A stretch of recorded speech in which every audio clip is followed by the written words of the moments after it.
शुद्धात्म में निरत नित्य हितोपदेशी, बेपाप ग्रीष्म ऋतु में जल है सयाने, पूजून्हें सतत केवल ज्ञान पाने, पूजून्हें सतत केवल ज्ञान पाने।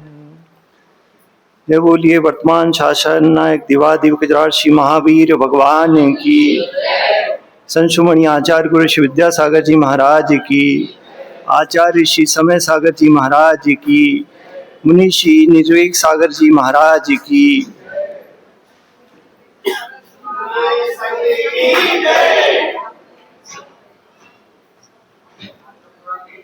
पिछली बार कुछ बातें आपसे कही थी, ये जल्दी कर लो, जो जैसा बैठना हो।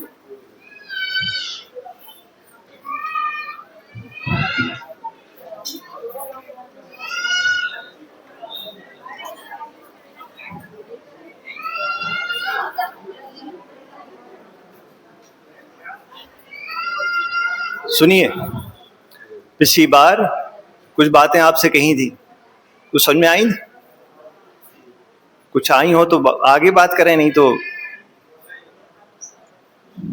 आवाज थोड़ी बढ़ाओ, आवाज कम है।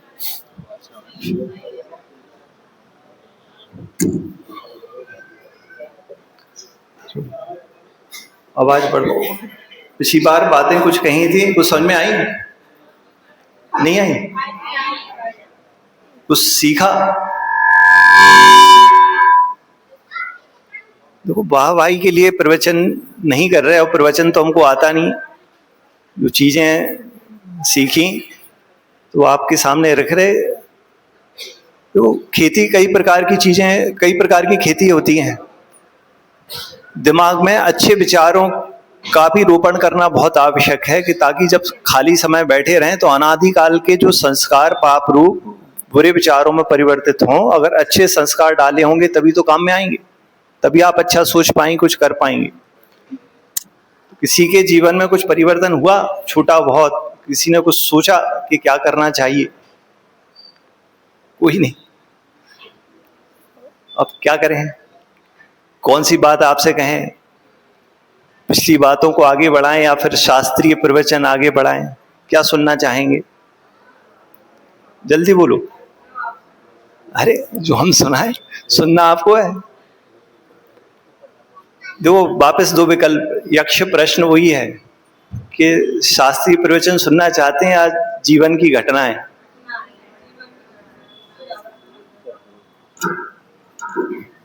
अब मैं कहूं कि इस बार शास्त्रीय कहानी में, शास्त्रीय प्रवचन में एक ऐसी कहानी मुझे याद आई जो मेरे जीवन की सुनी गई, जो मेरे जीवन की सुनी गई 3 सर्वश्रेष्ठ कहानियों में से एक है। अब वापस वही यक्ष प्रश्न, क्या सुनना चाहोगे? चलिए कहानी से शुरुआत करते हैं, समय नहीं, ध्यान लगाकर सुनना। इतनी प्रेरणादायक कहानी है। कल शाम को हम सामायिक कर रहे थे, अचानक से याद आई। हमने सोचा अगर मौका मिला तो इस कहानी को ही आगे रखेंगे। श्रेणिक का नाम सभी ने सुना होगा, है ना? तो श्रेणिक के कई रानियां थी, इनमें से एक जो प्रमुख रानी चेलना, जो अपन सभी जानते हैं, महावीर भगवान की मौसी। और एक बार जल्दी चर्चा करते हैं कहानी की। तो कहानी है तो बहुत बड़ी, हो सकता है कुछ रोचकता कम हो जाए कम करने से, लेकिन उसके बाद कुछ 2-3 सिद्धांत जो जीवन के प्रेरणादायक प्रसंग हो सकते हैं, उनकी भी चर्चा करनी है, इसलिए उसको छोटे रूप में सुना। तो एक बार एक शत्रु राजा की तरफ से उसको एक घोड़ा भेंट किया गया। वो घोड़ा बहुत दुष्ट था और बहुत फुर्तीला भी था। तो श्रेणिक उसके लोभ में आकर उसको पकड़वाया, उस घोड़े पर सवार हुआ। और जैसे ही वो घोड़े पर बैठा, वो घोड़ा उसको लेकर इतनी तेज भागा, रुका ही नहीं। और कई मील दूर जाकर फिर श्रेणिक ने एक पेड़ की टहनी पकड़ी और लटक गया और घोड़ा भाग गया। अब जंगल में कई दिन बीत गए। अब भोजन पानी की तलाश में अब वो भटकता रहा। फिर क्या हुआ, अचानक से उसको भीलों का सरदार मिला। वो भील उसको अपने यहाँ ले गया और भील ने उसके घावों की मरहम पट्टी करी, उसको खाने के लिए भोजन दिया आदि। और जो भील की जो पुत्री थी उसने उसकी सेवा करी काफ़ी, और वो लड़की काफ़ी सुंदर थी, और चूंकि उसने सेवा भी करी तो श्रेणिक उस पर मोहित हो गया। तो जाते जाते उसने उससे कहा कि उसके पिता से कि भाई मैं इससे विवाह करना चाहूँगा। तो उसके तब तक श्रेणिक ने अपनी पहचान नहीं बताई थी, लेकिन भील उसको देखकर समझ गया इसमें तो राजपुत्र के लक्षण है, ये तो राजा जैसा प्रतीत हुआ। उसने कहा कि आप तो राजा जैसे हैं। तो उसने कहा हाँ मैं राजा ही हूँ। तो उसने सोचा कि अब तो ये राजा सुनकर और लड़की दे देगा, तो उल्टा और वो सकुचा गया कि आप तो राजपुत्र और मैं कहाँ भील, मेरी लड़की आपको ब्याह दी गई तो ये तो दासी जैसी हो जाएगी। उससे कहा चिंता नहीं करो, उसको मैं अपनी रानियों के जैसा ही रखूंगा। तब भी उसने कहा कि एक शर्त पे दूंगा। बोले क्या शर्त है? कि बोले इससे जो पुत्र होगा उसको आप राजा बनाएंगे आगे चलकर, राजकुमार। अब सैनिक सोच गए, लेकिन अब वो जो है लव इज ब्लाइंड, प्रेम अंधा होता है। तो अब वो अंधा हो गया। अब उसने कहा ठीक है भैया, अब विवाह करके ले आया। अब कालांतर में चलकर पुत्र हुआ उस कन्या से, और अभय कुमार का नाम सबने सुना होगा, श्रेणी क्षेत्र पढ़ा होगा। अभय कुमार से ज्यादा सुयोग्य उनका कोई पुत्र था नहीं श्रेणिक का, सर्वगुण संपन्न अभय कुमार थे। अब लेकिन अब जो है वादा कर दिया है कि भाई राजा बनाएंगे इसको, अब धर्म संकट क्या करें। फिर भी अब चूंकि राजा था और वचन में बच चुका था, तो अभय कुमार को किसी कारणवश कुछ बहाना कर के उसको टाल दिया। कहानी लंबी है, छोड़ते हैं वो प्रसंग। और इसको राजा बना दिया। किसको? वो जो भील की लड़की से जो हुआ था उसका नाम चिलाती पुत्र। अब वो चिलाती पुत्र जो है, अब जैसे पला बड़ा था वैसे ही संस्कार उसके आए थे। परेशान करना, ये उल्टे सीधे काम करना, सारे ठटकर्म, सप्त व्यसन, हिंसा उसको करना है, चोरी उसको करना है, कोई सुंदर स्त्री दिख गई उसके साथ भोग उसको करना है। रास्ते में इतना दुष्ट प्रवृत्ति का वो व्यक्ति था कि रास्ते में बच्चे दिखे और दो बच्चों की सर आपस में इतनी जोर से टकराए, दोनों मर गए। मतलब कुछ दिख जाए तो उसको सामने वाले को लूट लेना, राजपुत्र होते हुए भी। तो उसमें कहा शास्त्र में कि इतना क्रूर था कि लोग जैसे उसको दूर से देख लेते थे, सब काम धंधा छोड़ के जैसे शेर आ गया ऐसे घर में दुबक जाते थे, अपने बच्चों को, अपनी पुत्री, स्त्री, सबको अंदर। इतना आतंक मचा हुआ था। अब राजा का लड़का है, शिकायत कौन करे? कोई कर नहीं पाया। जैसे तैसे शिकायत राजा तक पहुंचाई। पहले उसको डांट डपट करा, एक दो बार टाल दिया, फिर अंततः जब अति हो गई तब वो जो है उसको दंड स्वरूप बाहर कर दिया। फिर उसने क्या करा, अपनी एक टोली बनाई और चोरी करने लगा। वो चिलाती पुत्र स्त्रियों का हरण करना, ऐसा कर करके। तो एक बार उनकी जो मंडली थी कहीं से जा रही थी और देखा कि एक विवाह मंडप है सजाया हुआ, और उसमें एक सुंदर कन्या, बहुत ही सुंदर कन्या उस मंडप में बैठी हुई थी। तो उसके मित्रों ने देखा और जाकर चिलाती पुत्र से कहा कि भाई शादी हो रही है, वो लड़का लड़की कन्या तो तुम्हारे योग्य है, इतनी सुंदर सर्वगुण संपन्न, ये तो तुम्हें मिलनी चाहिए, तुम ही उसके योग्य हो, उसको चढ़ाते हैं। अब चिलाती पुत्र आ जाता है तैश में, चलो ऐसी कौन सी वस्तु है जो अपने योग्य नहीं है। जाते हैं और मंडप से उस कन्या का हरण करके उसको ले जाते हैं। घोड़े पर सवार रहता है चिलाती पुत्र। अब जैसे ये बात अभय कुमार को पता चलती है कि चिलाती पुत्र ने कन्या का हरण कर लिया, उत्तम संयम का दिन है, संयम की घटना है ना, तो उधर की कहानी नहीं सुन। तो अभय कुमार अब उसके पीछे पड़ते हैं। जैसे चिलाती पुत्र को पता चलता है कि अभय कुमार अब पीछे पड़ गया, उसको पता चल जाता अब अभय कुमार मुझे नहीं छोड़ेगा। तो उसको अभय कुमार के गुणों के बारे में अच्छे से ज्ञात था। अब पीछे पड़ जाता है, इधर वो भगाता है।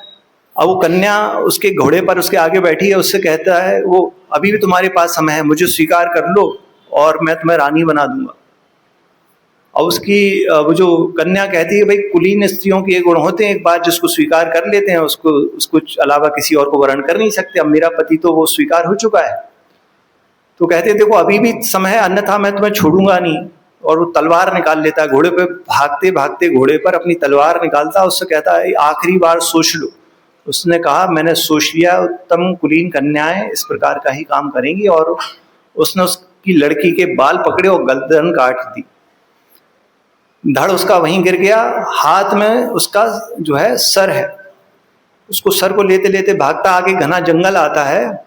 अब उसने कहा क्या करें, उसने कहा इनको चकमा देने के लिए घोड़ा वहीं छुड़ा हुआ कुमार को, और भागता गया, हाथ में वो जो है सर पकड़ा है बाल से और भाग रहा है। जंगल में भागते भागते बहुत भागा और अंततः एक जगह पर आकर एक दिव्य प्रकाश पुंज के आगे उसकी गति थम गई। कौन था आगे? इन जैसे दिगंबर मुनि राजों का एक पूरा संघ, विशाल संघ ध्यान में बैठा हुआ है। वहीं वो अवाक रह जाता है उन मुनि राजों के तेज के आगे। उसकी पूरी सब चीजें गति मंद हो गई और वो खड़ा रह गया बुद्ध जैसा। देखता रहा उन मुनि महाराज को कई मिनट, कई सेकंड, कई घंटे देखता रह गया। कई बार और ऐसा होता है ना, अपना चश्मा अपने माथे पर रहता है, जो लगाते हैं उनको ध्यान नहीं रहता कहाँ है। तो ऐसे ही अब वो इतना खो चुका था, उसके हाथ में सर है अभी भी उसको पता नहीं था। और जब कुछ समय बीत गया तो उसको अपना होश आया वापस। तो उस संघ के प्रमुख मुनिराज के पास वो जाकर पहुंचा और क्या कहा, हाथ में सर पकड़े हुए, पूरा खूना खून हो चुका है, पूरे खून के छींटे वस्त्र पर हैं, मुंह पर हैं, हाथ पर हैं, हाथ में सर पकड़ा है। और मुनिराज से कहता है मुझे दीक्षा दीजिए। वो आचार्य महाराज उसको ऊपर से नीचे तक देखते हैं, शायद से निमित्त ज्ञानी होंगे, और उसको आशीर्वाद मिलता है कल्याण का। और वो वहीं के वहीं अब वो सर छोड़ता है और वहीं खून से सारे वस्त्र उतारता है, केस लॉन्च करता है और वो जो है ध्यान में बैठ जाता है। अब वो पीछे से अभय कुमार आते हैं, उसको ढूंढते ढूंढते, खून के छींटों के निशान ढूंढते ढूंढते, और वहां तक पहुंच जाते हैं जहां ये था। अब सबकी तरफ देखते, अचानक से नजर यहां पड़ती है, सामने खून से सने वस्त्र पड़े हुए हैं, उस लड़की का सर पड़ा हुआ और ये ध्यान में बैठे हुए। आश्चर्य में डूब जाता है, क्या संसार की दशा। और यहाँ दिगंबर मुद्रा। अब लेकिन गुस्सा तो बहुत था, अब लेकिन देखा अब तो ये तो त्याग की मूर्ति बन चुके हैं, अब क्या करना, तो कुछ नहीं, चरणों में बैठकर नमोस्तु करा, महाराज के चरणों की रस सर पर लगाई, वो वापस आ गया। अब वो जो कन्या इधर जो मरी थी, अब उसकी गति क्या हुई, वो मरकर वैतरणी हुई, और वैतरणी बनकर अवधि ज्ञान नियम से आता है। तो उसने सोचा मैं यहाँ कैसे, उसके अवधि ज्ञान से महाराज ने कल पढ़ाया था, उसको पता चला कि भाई ऐसी ऐसी घटनाक्रम हुआ मेरे साथ।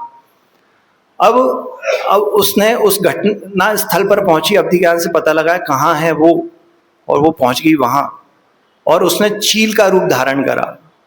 चील है ना, बड़े बड़े पंजे होते हैं, ऐसे पहने नाखून होते हैं उसके, और मुनि महाराज के सर पर बैठ गई वो जो चील, और नए मुंडित सिर पर बस अपने पंजे गड़ा दी। अभिषेक शायद नहीं हो पाया होगा दीक्षा का, तो रक्त अभिषेक हुआ चिलाती पुत्र का, और वो नौचती रही चील 3 दिन तक। तीसरे दिन शरीर का जो सबसे मर्म स्थल है, नाजुक स्थान, आंख पर उसने अपनी चोंच जो है गड़ाई। पूरी आंखें फूट चुकी, खून की धारा। बड़ा समाधि मरण पढ़ोगे ना, उसमें मुनि महाराजों के उपसर्गों की घटनाएं हैं, उसमें चिलाती पुत्र का भी घटनाक्रम आता। मोटे मोटे कीट पड़ गए, इतने मोटे मोटे कीड़े जो आंखों में बिलबिलाने लगे। अब चिलाती पुत्र कहता है, सोचता है भाई मैं राज खानदान में पैदा हुआ हूं, जो भी काम करा है मैंने उत्कृष्ट रूप में ही करा है। या तो मैंने डाला नहीं हाथ, और हाथ डाला तो कभी पीछे नहीं आया। पहले मैंने सारे व्यसन करे तो कभी मैंने पीछे मुड़ के नहीं देखा, और अब मैंने चलाकर मैंने ही दीक्षा ली है। तो अब मैं देखूं कि सही कि बाकी में मैंने दीक्षा ली है कि नहीं, और मैं वाकई में हूं कि नहीं राजपुत्र, और अब मैं वाकई में मुनि बना हूं कि नहीं। अब ये मेरी परीक्षा की घड़ी है, ये शरीर मेरा नहीं है। और ऐसा कर करके उसने 7 दिन निकाल दिए सहन करते करते। उसने कसर नहीं छोड़ी उस चील ने, और इसने कसर नहीं छोड़ी डिगने में। और अंततः 7 दिन बाद उस जीव का जो हर्ष हुआ, अभी भी कांटे उठते उसको सुन करके, क्या परिणति हुई उस जीव की। वो जो जीव है, हर तीर्थंकर भगवान के काल में 10 उपसर्ग केवली होते हैं, जिनका जो है उपसर्ग सहन करते करते मोक्ष होता है, और 10 होते हैं अंतकृत दशांग केवली।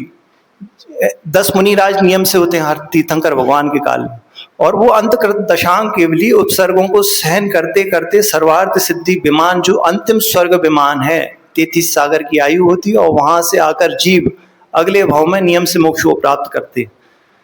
तो वो जो चिलाती पुत्र हैं, 7वें दिन उपसर्गों को सहन करते करते महावीर भगवान के शासन काल के 10वें अंतकृत दशांग केवली हुए। ऐसे अंतकृत दशांग केवली चिलाती पुत्र महाराज की। हाँ, तो वो जो बने, अब सोचो एक जीव 7 दिन में इतना कहां से कहां की यात्रा कर सकता है। यहाँ वो सर्वार्थ सिद्धि विमान में स्वर्गों के जो सबसे उत्कृष्ट भोग संसारी जीव के हो सकते हैं, वहां वो भोग रहे हैं। वहां से आकर अगले भाव में वापस मुनि मुद्रा धारण करके मोक्ष जाएंगे। अभी राम कहानी सुना रहे कि आपको अच्छा लगा होगा, टाइम पास के लिए सुनाई, ताली बजाने के लिए भी नहीं सुनाई मैंने। अब उत्तम संयम का दिन है, तो आओ अपन को क्या करना है। सामने साधु बैठे हैं और यहां अपन बैठे हैं, तो अब अपन को क्या करना चाहिए।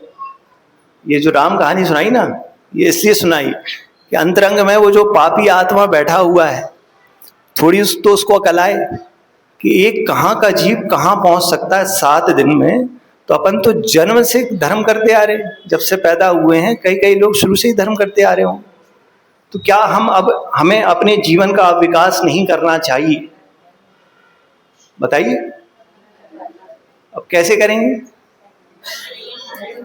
हर कोई यथा योग्य संयम ग्रहण करना ही चाहिए। पुराण पढ़ोगे ना, जब मुनि महाराज का उपदेश होता था, तब सभा में बैठे सारे लोग यथा योग्य नियम धारण करते थे। जैसे रावण ने भी एक नियम लिया था। एक मुनि महाराज ने कहा, हे रावण, इतने बड़े राजा हो गए, सब नियम ले रहे, तुम ही बैठे हुए हो, कैसे अभागे जीव हो? तब उसने भी एक नियम ले लिया था। तो ऐसे ही आप भी लोग, आज संयम का दिन है, तो सोच लेना महाराज के प्रवचन खत्म होते होते कोई भी जीव आकर महाराज को नमोस्तु कह देना, अपने मन में ही नियम ले लेना। रात्रि भोजन एक शाकाहारी मनुष्य के लिए सबसे बड़ा अगर कोई पाप होगा ना, तो रात्रि भोजन। पद्म पुराण में 4 पेज में रात्रि भोजन से लगने वाले पापों का वर्णन है कि वो जो जीव रात्रि भोजन करता है उसकी कितनी दुर्दशा होगी। आप में से कितने लोगों का रात्रि भोजन त्याग है, अन्न का कम से कम? बहुत अच्छा। पर्यूषण तक के लिए नहीं, अन्न का कह रहे हैं। बहुत अच्छा। तो कम से कम किन्हीं की भावना बने तो महाराज से रात्रि अन्न का त्याग कर लेना, है ना। फिर कहो कि भूखे रह जाते। हमने पुणे में रहकर रात्रि भोजन का नियम बरसों निभाया, और हमारे काफी सारे मित्र अमेरिका और यूरोप कई जगह हैं, सब रात्रि भोजन के नियम का त्याग के साथ वो पानी भी नहीं पीते। आप लोग तो यहाँ भानपुर में बैठे, है ना। वो नियम कई गुना फल देगा। रात्रि भोजन में आचार्य महाराज हर गर्मी के पहले वो चतुर सियार की कहानी सुनाते थे। कैसे उसने, आज तो समय नहीं है, फिर कभी मौका मिला सुनाएंगे, कैसे एक सियार रात में पानी भी नहीं पीता और मात्र रात्रि भोजन के त्याग से अगले भाव में मोक्ष चला जाता है। एक सियार जानवर। तो आप तो मनुष्य हैं, तो जो लोग रात्रि में भोजन करते हों, कम से कम अन्न छोड़ देना, बाकी का तुम जानो, है ना।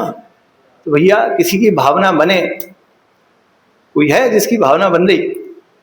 समय लगेगा। कौन हाथ उठा रहे? वो है, भावना है, खड़े हो जाओ। आजीवन बजाओ तालियां जोर से।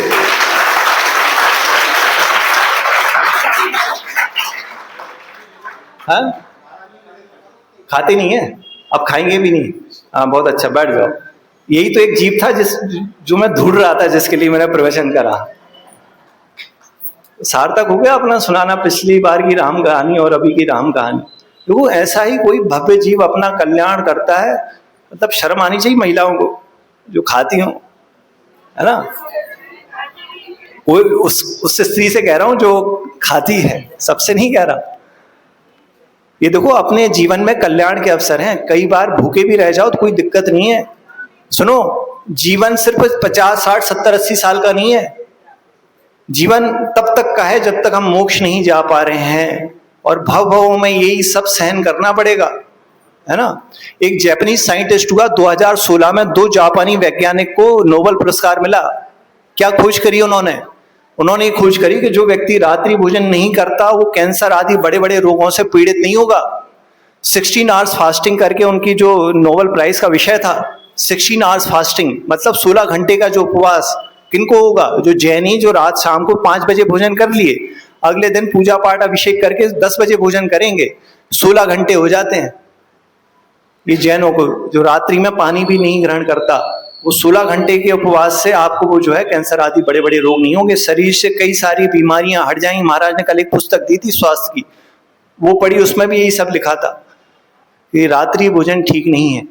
ठीक है, तो और भी जो कोई हो मन बना लेना, प्रवचन खत्म होते हो, और भी कई सारी बुराइयां हैं। कई लोग तंबाकू खाते हैं, गाय के लिए। अब बैठ जाओ। वो जो सुनो, अभी समय नहीं है, जल्दी। तंबाकू कई पुरुष खाते हैं, सरकार खुद चेतावनी दे रही है, इतना भयानक फोटो लगाती है। तो तंबाकू, राजश्री, ये सारी चीजें ठीक नहीं है। बीड़ी सिगरेट है,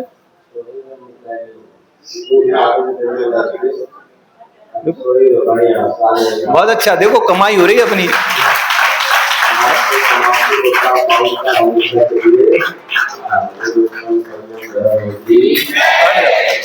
सुनो, और वो भी भैया, वो जो पीछे उन्होंने नियम लिया था वो भी 9 बार नमो कार्बन पढ़ लेना। मतलब महाराज हमेशा कहते हैं कि भगवान के समुश्रण में महिलाएं आगे रहती हैं, 2 पुरुष खड़े हो गए। और सुनो, और भी कई सारी बुराइयां हैं जो जैनों में आ चुकी हैं। फास्ट फूड जिसमें नियम से मांसाहार रहता है, बिस्किट, चॉकलेट, पिज्जा और तमाम प्रकार की जितनी भी पिज्जा, बर्गर जो भी हैं, कोल्ड ड्रिंक्स, आलू की चिप्स, मोमोज और ये जो भी हैं, ये भी अच्छे नहीं है। तो हम नाम लेते जा रहे हैं, अब समय नहीं है। आप में से जिसकी भावना हो, महाराज के सामने संकल्प कर लेना बैठ कर, और बाद में आकर महाराज को बता देना हमने ये त्याग कर दिया। कोल्ड ड्रिंक एक बहुत बड़ा नुकसान है। एक चाय का जो नशा है ये कतई ठीक नहीं है। चाय, कॉफी, तंबाकू और जितने भी नशे हैं, किसी भी प्रकार के, गांजा से लेकर बीड़ी, तंबाकू, सिगरेट, ये सब नशे हैं, इनको आप छोड़ देना। और जो बच्चे हों आपके, जो फाइटिंग वाले गेम खेलते हों, तो वो आटे के मुर्गे की कहानी सुनिए, आप सोच लेना कई कई भव नरकों में सड़ेंगे अगर वो बच्चे गेम भी खेलते हो, WWEF जो भी देखते हो। तो ये चीजें ठीक नहीं है। और भी जिस प्रकार की जिसकी जैसी भी संयम की भावना बने, महिला हो जो पुरुष हो, आकर महाराज के चरणों में निवेदन कर देना, आज से आपके कल्याण की यात्रा चालू हो जाएगी। 17 नहीं, ऐसे जो मारने वाले बंदूक से, तो ये जो है आप देखें। अब चलिए, कुछ 2-3 चीजों की चर्चा आपसे करनी थी। देखो, पिछली बार मैंने काफी कुछ बातें कही थी, 2 प्रसंग मुझे अपने जीवन के ही याद आए। मुझे अपनी वाहवाही नहीं करनी, मैं मात्र सुनो सब लोग, समय नहीं है, और पीछे महिलाएं शांत रहें। तो कुछ घटनाओं की चर्चा आपसे करी थी, 2 प्रसंग वापस छूट गए थे, बहुत अच्छे प्रसंग हैं, आप सुने। और छोटी छोटी चीजें ही हमारे जीवन में कितना काम कर सकती हैं। हम जो एक छद्म वातावरण में रह रहे हैं कि ऐसा करना चाहिए, वैसा करना चाहिए, तभी हमारा जीवन बनेगा। भैया सुन लो, ध्यान डाइवर्ट हो रहा। शुक्रवार का समय होता था ऑफिस में, शुक्रवार होता था हमारे ऑफिस में कैजुअल डे। शुद्ध हिंदी में कहें तो सब लोग हीरो बन के ऑफिस पहुंचते थे, कैजुअल डे। अब अपन भी 16-17 साल पहले की घटना होगी, अपन भी बढ़िया जीन्स टी शर्ट पहन के बढ़िया बाबूजी बन के ऑफिस पहुंचते थे। देखा बगल में टीम लीड बैठता था, कई शुक्रवार बीत गए, मैं उसको ऑब्जर्व करा एक दिन, ये शुक्रवार का दिन है, ये सामान्य कपड़ों में ही आता है, जैन नहीं कुछ नहीं, और मेरे से कई गुना ज्यादा पैसा कमा रहा है, और सबसे बढ़िया व्यक्ति है जीवन में, जो व्यक्ति मिले होंगे उनमें से वो बहुत अच्छे इंसानों में से एक व्यक्ति था। हमने देखा ये जीन्स टी शर्ट क्यों नहीं पहनता, हमने उससे कुछ पूछा नहीं, 1-2 हफ्ते और ऑब्जर्व करा। एक दिन बातों बातों से कहा कि भाई आराम से बैठना चाहिए, दिन भर 8-10 घंटे ऑफिस में निकालते हैं, अगर ये ऐसे कपड़े पहनेंगे तो शरीर को कष्ट होगा। बातों बातों में पता चला, उस दिन से अपन को अक्ल आ गई कि जिंदगी दूसरों को दिखाने के लिए नहीं होती, है ना, जिन कपड़ों से अपने आप को कष्ट हो रहा, 10-12 घंटे आप बैठे हैं, वो जीन्स बड़ा कष्ट देता, टाइट है, और वो जो है मेन चीज कपड़े अपन को ही धोने। अब बगल वाले तो आ नहीं रहे कपड़े धोने, आज अच्छा जीन्स पहना था, कल आके हम तुम्हारा जीन्स धो देंगे, कोई आ नहीं रहा, और कपड़ा उसमें लगना, उसमें इतनी मेहनत लगना, उसको घसीटो पसीटो। हमने कहा भैया जयराम जी जीन्स की। फिर उसके बाद एक दूसरी घटना हुई। अब वो जो एक दौर चल चुका था, अभी भी शायद चल रहा होगा, ये स्किन फिट कपड़े, लड़कियों को ज्यादा आदत रहती फिट कपड़े। अब वो जो झबला बोलते हैं उसको, अन्यथा वो झबला कौन पहने आज के समय। तो हमारे साथ एक भैया आया बहुत समय बाद, प्रिंस नाम था, अभी वो वीर सागर महाराज के संग में मनन सागर महाराज छुल्लक जी हो गए हैं। वो बिल्कुल ढीले ढाले कपड़े पहनते। अब हमको समझ में आई कि भैया बहुत बड़ी अकल आ गई कि वो जो शरीर को जो आरामदायक लगे वैसे कपड़े पहनना है, ना कि किसी दूसरे को दिखाना है। कारण कष्ट या सुख स्वयं को महसूस होगा, ना कि दूसरे को। तो ये दो घटनाएं खासतौर से जवान पीढ़ी के लिए बहुत काम की चीजें हैं कि दूसरों को दिखने के लिए कुछ काम नहीं करना। जिन चीजों से अपना भला हो, चाहे वो खाना हो, चाहे वो पीना हो, चाहे वो उठना हो, चाहे वो बैठना हो, चाहे वो रहन सहन की चीजें ही क्यों ना हो। लोगों ने आजकल कच्चे मकान बनाने छोड़ दिए, नेचुरल एयर कंडीशनर घर जो होते थे, हम लोग अभी भी बिहार करते हैं, गर्मियों के समय में ऐसे कच्चे घर ही ढूंढते हैं। क्यों? क्योंकि उनमें वो एयर कंडीशनर, वो जो 3-3, 2-2 फीट की दीवारें होती हैं, इंसुलेशन का काम करती, वो मिलती नहीं। और वो भला हो आजकल वो प्रधानमंत्री आवास योजना का जो रहे सही घर कच्चे बचे थे, वो भी उन्होंने निपटा दिए सरकार ने। मतलब विदेशों में लोग आज इन चीजों के लिए ढूंढ रहे हैं। मड हाउस करके, जब मैं पुणे में था, मैं सोच रहा था मुझे घर बनवाना था, मैंने खूब लोगों को ढूंढा और बहुत अच्छे अच्छे व्यक्ति मिले। तो ये एक जो युवा लोगों की मानसिकता हो चुकी है ना कि बढ़िया दिखाओ, उसमें ना कुछ होना ना कुछ मिलना। तो आप अपनी जो चिंतन की धारा कुछ मोड़ें, जिनसे हम एक सशक्त देश, एक सशक्त समाज का निर्माण कर सकें, ना कि वही ढर्रे वाली जीवन आरसीसी के बनाए घर और सड़ते रहे उनमें, ऐसा नहीं। और दूसरी चीजें, एक बहन चर्चा कर रही थी कि एक और अच्छा विषय याद आया, सिर्फ डॉक्टर इंजीनियर सीए बनना ही आज जिंदगी की सार्थकता नहीं है। ये अच्छे से समझ लो कि आपके बच्चे हैं तो डॉक्टर बनाना है, इंजीनियर बनाना है, सीए, इनके अलावा क्या दुनिया में इंसान नहीं होते क्या? सबसे निकृष्ट अगर कोई, हम कह रहे हैं, हम खुद इंजीनियर हैं और महाराज जो है सीए हैं, सबसे निकृष्ट अगर कोई जिंदगी जी रहे होंगे ना, तो ये 3 प्रकार के कैटेगरी के लोग ही हैं आज संसार में। डॉक्टर को वो 45 साल की उम्र तक कमा पाता है, 20 साल तो पढ़ने में निकल जाते हैं। इंजीनियर है, कमाता तो खूब है लाखों, लेकिन उसको भोगने के लिए समय नहीं रहता। और बच्चा सीए, वो महाराज से पूछना, वो बताएंगे।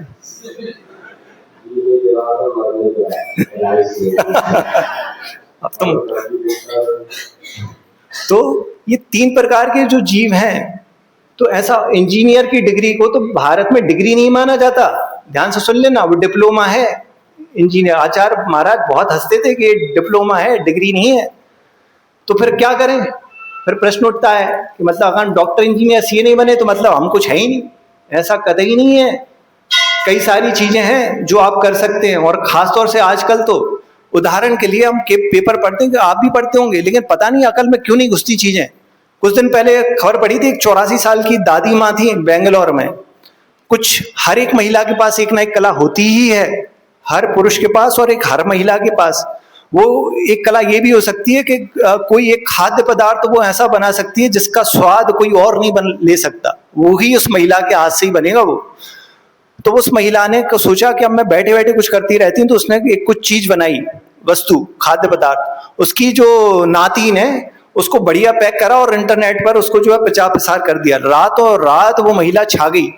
2-4 महीने उसका करोड़ों का टर्नओवर हो गया। अब एक सोचो, एक छोटी सी वस्तु है, ऐसी आर्ट क्राफ्ट भी हो सकता। पहले वो एक लकड़ी की फ्रेम होती थी जिसमें कुछ फूल वूल बनाती थी महिलाएं, रुमाल आदि पर, क्या कहते थे भूल गए, कढ़ाई, उसकी फ्रेम को कुछ कहते थे। वो सब लुप्त प्राय हो चुकी है वो चीज। पुरानी कुछ महिलाओं को वो आता होगा। ये चीजें भी आज आप इंटरनेट पे डालोगे ना, मुंह मांगी कीमत आपको मिलेगी। विदेशों में हमारे मित्र कहते थे कि वो जो आज भी पुरानी चीजें खरीदना पसंद करते हैं। जब हम पिछले साल जयपुर में थे, लोगों ने बताया कि हाँ आजकल गाँव में कुछ ये 20-22 साल के लड़के आते हैं, पुरानी जो चौखट और खिड़कियां रहती है ना, 1000-2000 में खरीद के ले जाते हैं। बोले ऐसा क्यों? वो लोग उन चीजों को 20-25 हजार रुपए में लंदन में बेचते हैं, क्योंकि ये पागल हैं अंग्रेज। ये चीजें अपने हाथ से बनी हुई हैं, और यहाँ हम ऐसे कचरा करते रहते। तो ऐसी कितनी चीजें हैं। उस बहन को हमने बताया कि सितार है, वीणा है। कल सितार को लेकर एक भैया ने बताया कि ऋषभ शर्मा, हम जब उससे बात कर रहे थे उसने एक नाम बताया कि ऋषभ शर्मा, वो अपने सितार के वीडियो डालता है नेट पर, और यूट्यूब जैसी चीजों पर लाखों रुपए कमाई होती है अगर आपका वीडियो चल गया। तो कई सारी चीजें हैं। हाँ, ये हंसने की बात नहीं है, मैं सही कह रहा हूं। आप थड़ूला कितनी, सुनो, थड़ूला, उसको बढ़िया कुछ भी गोल्डन रिंग या ऐसा ग्रीन रिंग करके नाम दे दो ना। देखो कई लोगों को नहीं पता उसका स्वाद। उड़द की दाल जो खाना बंद हो गई, वैद्य बता रहे थे कि आजकल ये घुटनों की समस्या क्यों है। क्यों? क्योंकि पहले उड़द की दाल बुंदेलखंड में शाम को नियम से बनाई जाती थी, तो उसको बहुत गरिष्ठ कहते हैं। लेकिन उसमें जो ऑयल रहता है, जो हमारे जॉइंट्स को जो लुब्रिकेशन देता है, वो कुछ और नहीं दे सकता, वो जो उड़द की दाल। तो स्वास्थ्य के लिए भी आप उसके फायदे गिना दो, ये फलाना best treatment for your joints, ऐसा करके बस 4 अंग्रेजी के शब्द ही तो डालने। अब देखो फिर आप शर्म महसूस करते हैं। और इसी चीज को जो आज की जवान पीढ़ी, जो MBA, बी स्कूल, सुनो, बी स्कूल वाले इसको स्टार्टअप कहते हैं। जो आप ठेला लगाना कहते हो ना, इसी को स्टैंडर्ड के शब्दों में आजकल स्टार्टअप कहा जा रहा है। पुणे, मैंगलोर जैसे शहर में हमारे जैसे कई इंजीनियर जॉब छोड़ के चाय का ठेला लगा रहे हैं। MBA चाय वाला, करोड़ों के उनके टर्नओवर हो गए हैं। ये आपकी मानसिकता है, जो आपने सोच लिया ये काम छोटा है, ये काम बड़ा है। कोई काम छोटा नहीं है। तो आप अपनी सोच बड़ा करिए। सोच पर एक हमें अपना पुणे का एक उदाहरण याद आया। हमारे संघ का नाम था जैन संघ पुणे। कई सारे बड़े काम करे। देखो एक छोटी सी सोच कितना बड़ा परिवर्तन लेकर आती समाज में। एक सुदीप भाई थे हमारे साथ में। 2007 महावीर जयंती का दिन था। ध्यान से सुनना, खासतौर से जवान पीढ़ी। तो महावीर जयंती का दिन था, पुणे का शहर था, उसको कुछ लगा ही नहीं। उसको ऐसा लगा कि मैं किस शहर में पड़ा हुआ हूँ, पता ही नहीं चल रहा कि हाँ महावीर जयंती है। उसने उठाकर, टेक महिंद्रा कंपनी में था, उसने उठाकर एक मेल लिखा कि आज महावीर जयंती और हमको धिक्कार है हमारे जैन होने पर। कोई जुलूस नहीं है, कुछ उत्साह नहीं है, हम किस प्रकार के जैन हैं। उसने ऑफिस में आराम से डायरेक्टरी में सर्च हो जाता है, कोई भी आप सर्च करना चाहो। उसने जैन टेक महिंद्रा सर्च किए, पूरे जैन लोगों की लिस्ट आ गई। उसने उठाकर सबको मेल करा। पूरे बड़े CEO अधिकारी से लेकर नीचे के अधिकारी तक सबके पास वो मेल पहुंचा कि हमको कुछ करना चाहिए। कुछ लोगों ने वाहवाही करी कि बहुत बढ़िया होना चाहिए। और कुछ जो बड़े बड़े लोग थे जिनको एक शब्द पढ़ने के लिए समय नहीं होता था, उन्होंने कहा व्हाट इज दिस। तो उन्होंने डांटा उसको कि why you are spamming our mails, क्यों आप हमारा समय खर्च कर रहे हैं। तो गिने चुने 15-20 लोग, उसने कहा कि जिन्होंने रिस्पॉन्स दिया हमको कुछ करना चाहिए। अगले हफ्ते वो माणिकबाग पुणे के मंदिर में मिले, और एक छोटा सा संगठन जैन संघ पुणे आज जो इतना बड़ा स्तर पर देश में फैल चुका है, जिसके हम भी सदस्य थे, इतने बड़े बड़े काम करे। तो आप सोचें, कई लोग कहते हैं ऐसा हो गया तो मैंने ऐसा किया तो क्या होगा। आप उठो तो सही, आप एक कदम आगे तो बढ़ाओ। कल सुधीर जी जो असिस्टेंट कमिश्नर और वो जो प्रवीण भाई वो बैठे थे, हमसे यही बात कर रहे थे। हमारे यहाँ लोग फॉलोअर बनने बैठे हैं। एक लीडर की कमी होती है हर एक समाज में। महात्मा गांधी जब आगे खड़े थे तो लाखों की भीड़ उनके पीछे थी।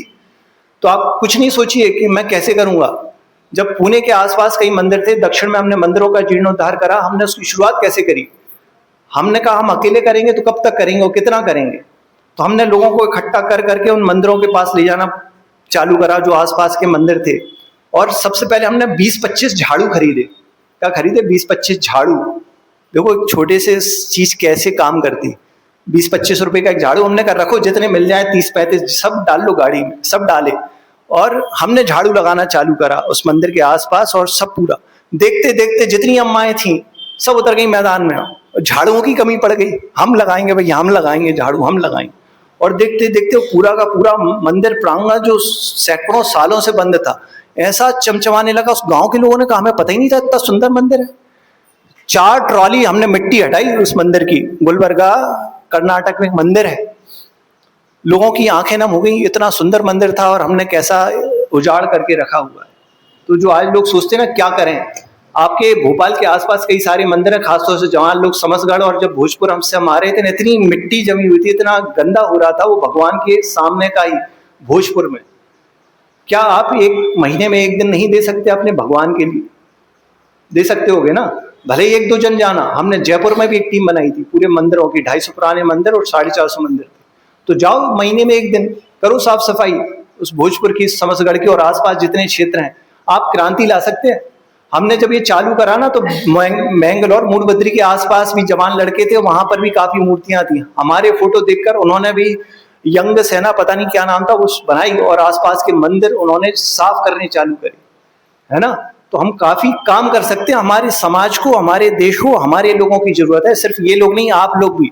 आप लोग जाएं, ग्रंथालय अस्त व्यस्त है, आप सुधारें उनको, लगाएं झाड़ू, देखिए कितना आनंद आता है। फिर लगेगा कि मैंने जिंदगी सिर्फ जीने, खाने पीने और मरने के लिए नहीं जीती, मैंने कुछ ऐसा काम करा जो मुझे लगा कि वाकई में मैंने जिंदगी जी है। और ऐसे कई सारे हमने काम करे। और फिर से कह रहा हूं कि भारत में नौकरी ही सब कुछ नहीं है। आप ये बहुत कुछ कर सकते हैं। सितार बजाना है, ये म्यूजिकल जो इंस्ट्रूमेंट इतनी शांति देते हैं। और महिलाओं के लिए खासतौर से जो सोचती हैं, क्योंकि उनके पास समय नहीं रहता, जिनके बच्चे हो चुके हैं उनके पास 2-3 घंटे दिन के रहते हैं, तो आप कोई म्यूजिकल इंस्ट्रूमेंट, कोई एक शास्त्रीय संगीत सीखें और उसकी क्लास लेना चालू कर दें, अपने आप बच्चे आएंगे आपके नेट पर। अन्यथा आप वीडियो बनाकर ही डाल दें, आप कुछ कुकिंग की चीजें चालू करें, तो आपके पास आपके समय के हिसाब से बहुत सारी चीजें आपको करने के लिए रहेंगी। ये तो मुझे 2-3 चीजें अभी याद आ गई, और अलग से समझना हो तो वहां आना। तो सब और तमाम प्रकार की चीजें, आर्ट क्राफ्ट है, ट्यूशन है, आप कितना सारा काम कर सकते हैं। आप जवान लोग, आप लोग महिलाएं भी। लेकिन हमारे पास एक विजन की कमी हो चुकी है। कारण हमने वो जो दासता स्वीकार कर लिया ना, दास कंसेप्ट, कि मैं दास बनूंगा तभी मैं कुछ कर पाऊंगा, ऐसा कतई नहीं है। बहुत कुछ कर सकते हैं। तो ये मैंने आपके दिमाग में एक विचार डाला। और एक चीज और, अच्छी संगति। एक सड़े टमाटर, वो जो है सड़े टमाटरों के बीच में आप अच्छे से टमाटर रख दो, सड़ जाएगा तुरंत।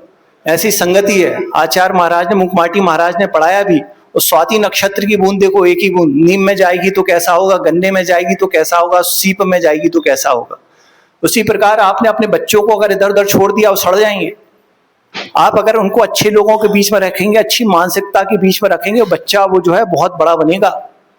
तो चला करके संगति बहुत अच्छी रखना। हम जो आज साधु बने बैठे हैं ना, तो इसमें संगति का ही असर है। हमारे जो पुणे के जो साथी थे, उनके बीच में जाकर मुझे लगा, उसके पहले तो मैं सिर्फ पढ़ाई में था कि मुझे मात्र पढ़ाई करना, बढ़िया नौकरी करना, विदेशों में घूमना है।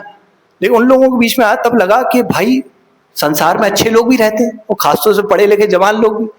तो उनके कारण अपन आज यहाँ साधु बने बैठे हैं। उसका एकमात्र कारण है, लोग पूछते हैं आपके वैराग्य का कारण क्या है, तो एक शब्द ही है, संगति। अन्यथा मुझे कुछ पता ही नहीं था। 23 साल की उम्र में मैंने पुणे में बाल बोध पढ़ना चालू करी थी। 23 साल की उम्र में, बिना संकोच के। और हमारे जैसे 20-25 लड़के थे, कोई बिना हिचक के, वो दीदी ने हमको पढ़ाया था, बाल बोध से शुरुआत करी हमने। तो अच्छी चीजें सीखने की कभी कोई उम्र नहीं होती, ये भी चीज सीखो। और अपने बच्चों को अच्छी संगति में रखो, तभी उनका कल्याण होगा। और विदेश की एक बात आपसे कही थी कि फिर सोचो कि हम तो यहीं रहेंगे क्या गांव में, तो आप किसने मना करा। आप यहाँ अपनी क्वालिटी जिंदगी जिए। हर 2-3 महीने बाद आप घूम कर आइए, आसपास जो भी शहर हो आप घुमाइए विदेश। बाहर के शहर 2-5 दिन ही अच्छे लगते हैं, 4-6 दिन बाद घर याद आने लगता है। तो ये बहुत बड़ा सत्य है जो मैं आपसे कह रहा हूं। 4-6 दिन ही अच्छे लगते हैं, उसके बाद तभी अच्छा लगेगा जब आप बाबा जी बन के घर छोड़ देंगे, अन्यथा वो घर याद आएगा आपको। तो ये एक चीजें और आपसे कहनी थी। मैं कुछ बिंदु इसलिए लिख कर आता हूं कि भाई जो अच्छी चीजें वो रह ना जाएं।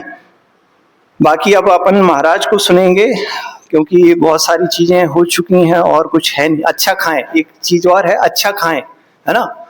ऑर्गेनिक अनाज, 1-2 व्यक्तियों ने बोला घरों पर उन्होंने सब्जियां लगानी चालू करी हैं अपनी छत पर, अपने टेरेस पर। जो मनी प्लांट बना के एक भूत सवार हो चुका है ना, मनी प्लांट लगाओ, उसमें कभी ध्यान रखना, कभी 100-500 के नोट नहीं लगेंगे उस मनी प्लांट में। उससे अच्छा गिलकी की वो जो तूमा, लौकी वगैरह बेल चढ़ाओगे ना, शुद्ध सब्जियां खाने मिलेंगी, उससे आपका शरीर स्वस्थ रहेगा। और साधु को चलाएंगे तो साधु महाराज का भी स्वास्थ्य आपका ठीक रहे। हर घर में, यहाँ भोपाल में आपके स्वयं के घर होंगे, तो छत पर इस प्रकार की चीजें कर लो ना, कि वो सब्जियां आदि लगा दो, पैसा बचेगा और अपना स्वास्थ्य उससे ठीक रहेगा, और ये बड़ी बड़ी बीमारियां नहीं लगेंगी। और दूध, वो जीतेश भाई बोल रहे थे दूध का बोलना, आजकल जर्सी गैया का दूध चलने लगा है। उससे दुनिया भर की जो फैट, जो कोलेस्ट्रॉल, बैड कोलेस्ट्रॉल जो खून में जम रहा है, उसका बहुत बड़ा कारण है वो जर्सी गाय और वो भैंस का दूध। देसी गैया हर जगह मिल जाएगी आपको, और कुछ कुछ घरों में पलती भी हैं देसी गैया। तो उनका दूध पिएं ताकि आपका स्वास्थ्य ठीक रहे। बाकी अब और भी विषय थे, कहानियां और थी, लेकिन अब समय नहीं बचा मेरे पास। एक वो जो बहुत अच्छी कहानी, आगे कभी प्रसंग मिला तो अपन सुनाएंगे। तो कल नहीं,